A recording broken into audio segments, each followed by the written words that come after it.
नमस्कार दोस्तों, welcome to 10x trader.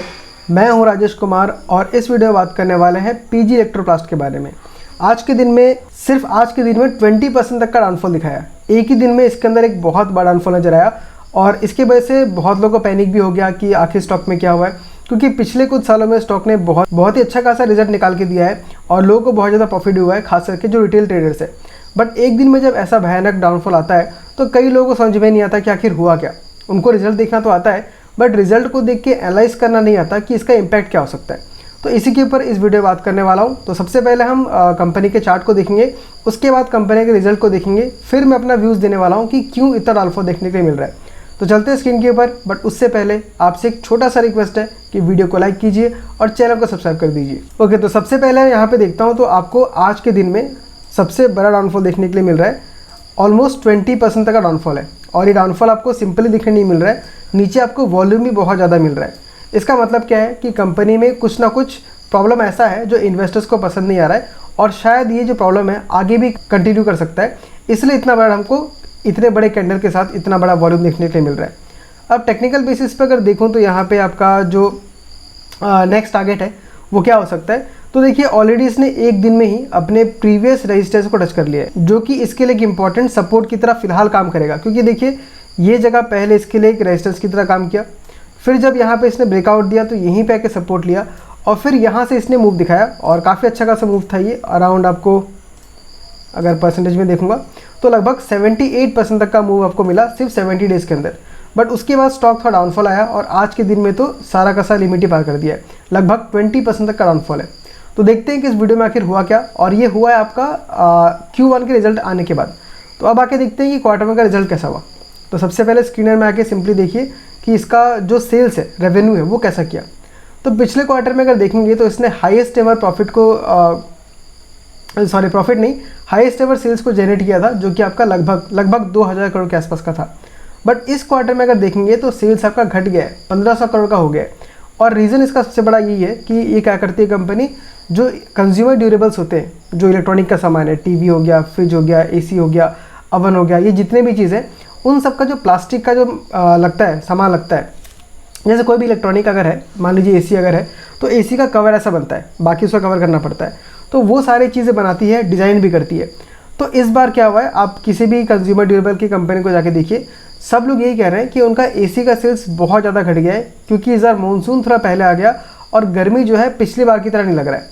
पिछले 60 साल में अगर देखें तो इस बार का गर्मी सबसे ज़्यादा ठंडा है, पिछले 60 साल के जितने भी गर्म सीज़न थे उससे ठंडा है। तो इससे ऑफकोर्स क्या होगा, एसी का जो डिमांड है वो घटेगा, लोग इसमें कम खरीदेंगे और इसी की वजह से क्या हुआ है, इस कंपनी को अच्छा खासा नुकसान देखने के लिए मिला है। और नुकसान तो नहीं बोलूँगा, बट जो सेल्स में ग्रोथ था वो हमको नहीं मिला है, उल्टा यहाँ पे सेल्स में घटा है ग्रोथ। नेक्स्ट ऑपरेटिंग प्रॉफिट अगर देखें तो वो ऑलमोस्ट 50% हो गया है, 212 करोड़ से घट के सीधा हो गया है वो 121 करोड़ पे।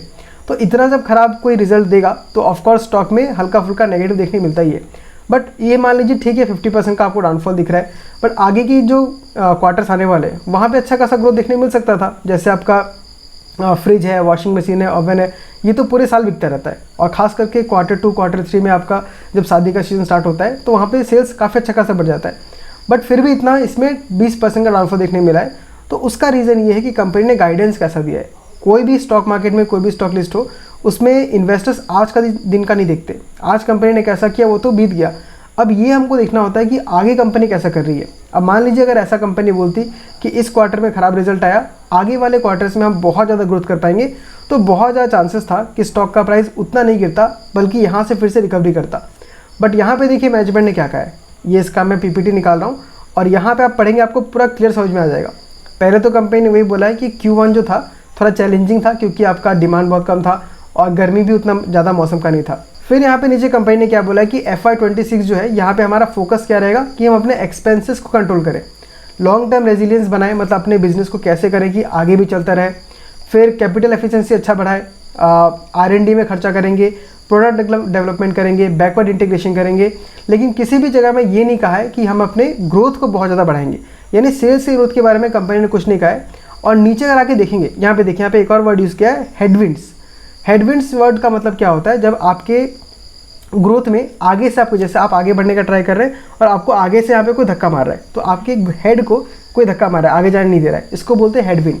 टेल विंड क्या होता है, अगर आप इस तरफ जा रहे हैं तो आपको पीछे से कोई धक्का दे रहा है, तो आपका स्पीड बहुत ज़्यादा बढ़ जाता है उसमें। तो जब भी कंपनी अपने पीपीटी में या कॉन कॉल में हेडविंड्स बोलते रहती है, इसका मतलब ये क्या है कि कंपनी आपको इनडायरेक्टली बता रही है कि आगे जाके हमको थोड़ा बहुत प्रॉब्लम हो सकता है। अब जो समझदार हैं वो अपना हिसाब लगाते हैं और निकल लेते हैं, और जिनको लगता है कि नहीं कंपनी आगे अच्छा कर सकती है वो उसमें टिके रहते हैं। नेक्स्ट यहाँ पे और देखिए, कंपनी ने यहाँ जो बोला है सबसे बेकार चीज़ आपको यहीं पे लगेगा। बेकार मतलब जो इन्वेस्टर्स को बेकार लगा होगा वो आपको यहाँ पे देखने के लिए मिलेगा। For PGEL consolidated sales guidance is of 5,700 to 5,800 crore which is a growth of 17 to 19% over FY25 sales. बोला कि हम अगले साल जो है 17 से 20% पे ग्रो करेंगे। तो यहाँ पे आपका ग्रोथ रेट थोड़ा बहुत घट गया है। अगर आप पिछले साल से देखेंगे, आपका यहाँ प्रॉफिट एंड लॉस देखूँ तो आप देखिए हर साल कंपनी लगभग 30-40% से ग्रो कर रही थी, और इस साल में तो कंपनी ने ऑलमोस्ट आपका 60-70% के पास ग्रो किया था।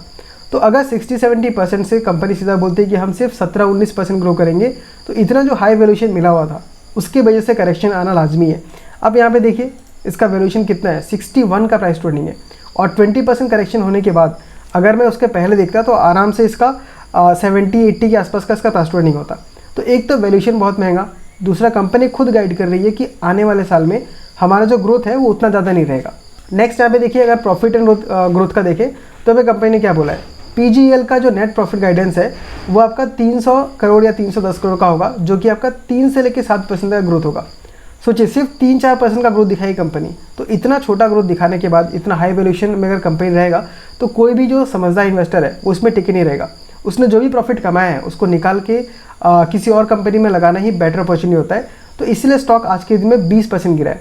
पहला रीज़न तो ये हो गया कि जो सेल्स में ग्रोथ था वो बहुत ज़्यादा देखने के लिए नहीं मिला, जो कि ये बात Q1 का जो रिजल्ट आया ख़राब आया, वो मैं इस कंपनी को दोष नहीं देता हूँ, ये पूरे मार्केट में ही ऐसा चल रहा है। जितने भी कंपनी है सबके सब एक ही चीज़ बता रहे हैं कि जो समर था इस बार उतना स्ट्रॉन्ग नहीं था, जिसके वजह से उनका जो सेल्स है वो कम है, खास करके AC का और फ्रिज का सेल्स कम गया है।